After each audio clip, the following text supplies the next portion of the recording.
few people know Scott Peterson's case as well as our next guest, high-profile criminal attorney Mark Geragos, who also represented Scott Peterson during his 2004 murder trial. Mark, great to have you on the show. You think Scott Peterson has a good chance now of getting out of prison. Why? Look, I have always, to your point, I think I knew in real time the evidence better than anybody since I tried the case. I lived with it for well over a year. In fact, I haven't seen Laura Ingle in many years, but Laura was there almost every day in her previous incarnation as a local reporter. And I will tell you that there was nothing that was ever brought forward by the prosecution that ever led me to believe that Scott was anything but innocent. So for 20 years, I've lived with that. I think, and I always thought, and to quote Judge DeLucchi at the time, where are you going to try this case that people haven't pre-made up their mind that he's already guilty? Yeah, the Innocence Project is honing in on this burglary that happened across the street from Laci and Scott's home. That December, the same December that Laci disappeared. You argued at trial in 2004 that the burglary could be related to Laci's murder, but prosecutors said no, it's not.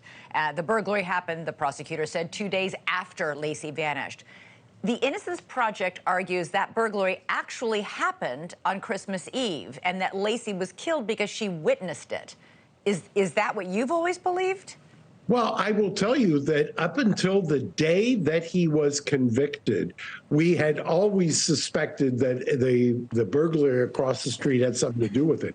The day he was convicted, we were handed discovery that showed that a lieutenant at the Chino State Prison had intercepted a call of an inmate to somebody else in relation to that burglary, that they said that they had encountered Laci Peterson. That call subsequently went missing, if you can believe that. They never turned it over prior to the trial.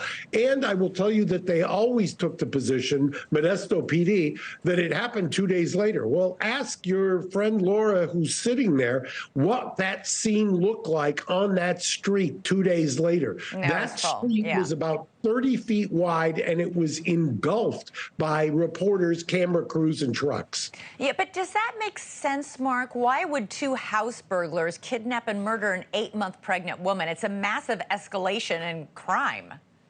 Well, you know what I say to that, Elizabeth? What I said to everybody else, that the only thing more ridiculous than that is that Scott Peterson murdered his wife and unborn baby because of Amber Fry and that he didn't want a kid. I mean, there was nothing in Scott's background that would ever lead you to believe that he would harm a pet, let alone his pregnant wife. I mean, that, to me, I sat with this guy. I know him. I know what his disposition is. I know what the evidence was. There was nothing. Mind you, we started that trial. Their opening statement by the prosecution was that Laci was killed on the 23rd. By the time the trial ended, they had put on a forensic computer person who admitted under cross-examination that she was most probably alive and on her computer on the morning of the 24th, which was also the day that they claimed Scott had manufactured a Good Morning America sighting that had happened the day before.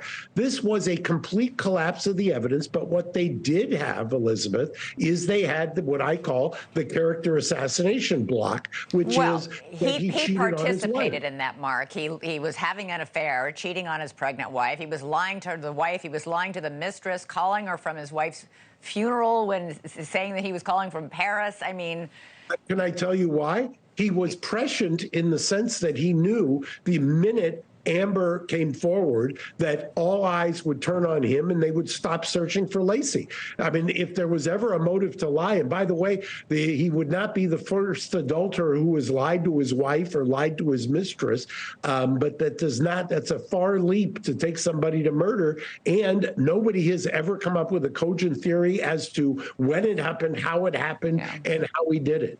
And you say people still come up to you to this day to talk to you about this case.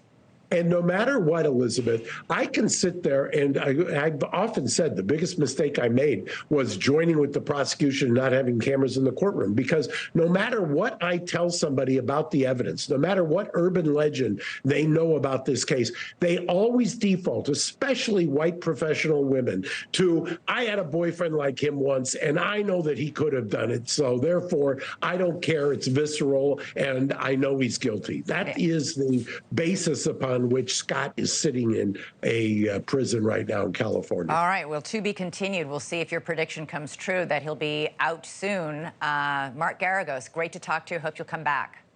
Thank you. Thanks so much for watching. Go to joinnn.com to find NewsNation on your television provider.